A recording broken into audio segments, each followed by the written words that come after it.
Salut à tous, ici Adrien D. Aujourd'hui on est le jeudi 27 septembre 2018 et je vais vous présenter une petite commande, une vidéo truc et astuce.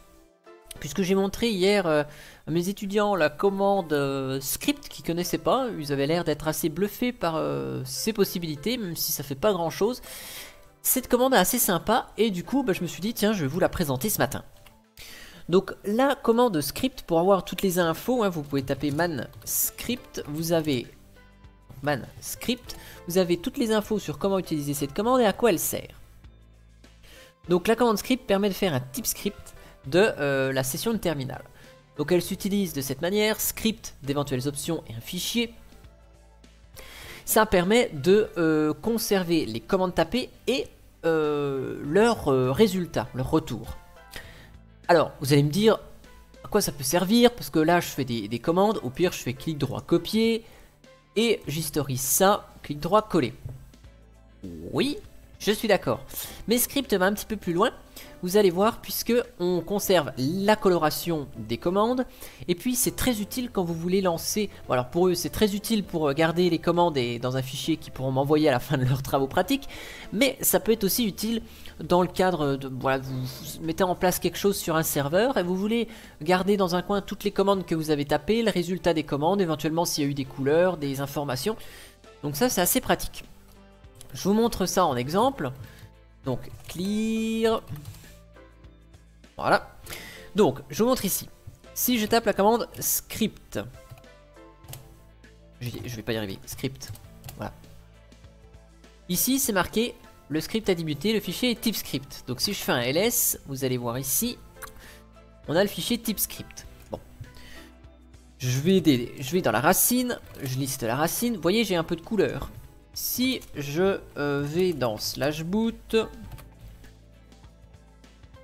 ls, voilà, je veux faire une commande un peu plus complexe, du style grep. Je veux voir ce que j'ai en support ACL dans mon fichier de config, de noyau. Donc hop, voilà, j'ai encore un petit peu de couleur ici. Bon, super, je suis content, je retourne dans mon dossier personnel. Et je veux arrêter l'enregistrement. Pour arrêter l'enregistrement du script, on fait CTRL D. D comme delta. Bon. Et là, il nous dit script terminé, le fichier est type script.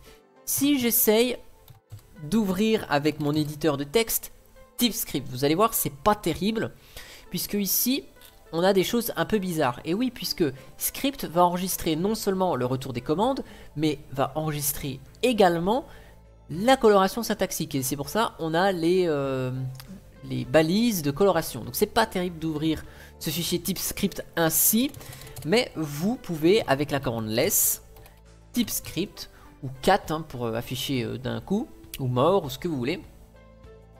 Vous pouvez ouvrir le fichier et donc vous voyez ici, on a toutes les informations de ce qui s'est passé. Donc là on a type script, enfin script démarré tel jour à telle heure. Voilà. On a ma commande ls, on a ici la coloration donc des différents fichiers. Donc là on voit, là ça semble être exécutable, là ça semble être du fichier multimédia, là ça semble être des dossiers, là c'est des fichiers normaux, là on a un lien symbolique. Donc les couleurs sont conservées. Ici j'ai commencé à taper une commande, j'ai fait un CTRL C là où je sais plus quoi pour annuler la commande. Ce caractère il a même été capturé, voilà. Et ici de la même manière, donc le listage de boot, mon grep ici, donc on a à nouveau la coloration du mot ACL. Et une fois que ça a été fini, on a script terminé tel jour à telle heure. Donc là on a tout.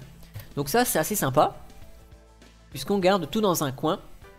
Donc bien sûr on peut appeler script avec un nom de fichier différent que type script. Donc si vous voulez personnaliser et voir un peu plus comment fonctionne script, vous pouvez regarder. Sachez que si vous avez votre fichier type script et que vous relancez la commande script, il enregistre à nouveau dans type script.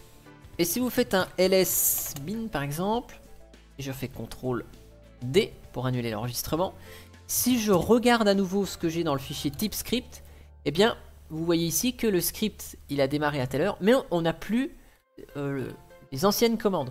Donc c'est à dire que quand on lance type script normalement, il écrase tout. Il écrase tout. Donc si vous voulez enregistrer et continuer d'enregistrer dans le même fichier, vous mettez "-a" pour append. Voilà. Le fichier a débuté. Enfin, le script a débuté.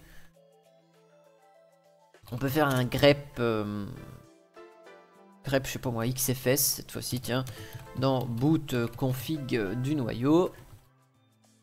Voilà, super. CTRL D, j'annule. Enfin, j'arrête l'enregistrement. Et si cette fois-ci je reviens sur le type script pour voir, eh bien grâce à l'option "-a" pour append, vous voyez que les anciennes commandes ont été conservées. Ici on a l'arrêt du script et automatiquement il ajoute à la fin du fichier ceci. Voilà, donc la suite. Et donc là on voit même que le contrôle, enfin le chapeau G, accent circonflexe G, correspond à la tabulation que j'ai utilisée pour autocompléter. Voilà. Et donc là on a les deux commandes grâce à l'option "-a". Voilà. Donc si vous voulez en savoir un petit peu plus, je vais supprimer le dossier. Si vous voulez en savoir un petit peu plus sur la commande script, eh bien vous faites un man script. Vous avez voilà toutes les infos sur l'utilisation. Vous voyez, c'est pas une commande super complexe, hein, mais elle est assez sympa et je voulais quand même vous la présenter. J'espère que cette vidéo trucs et astuces vous aura plu. Et moi je vous dis à bientôt pour une prochaine vidéo. Allez, ciao!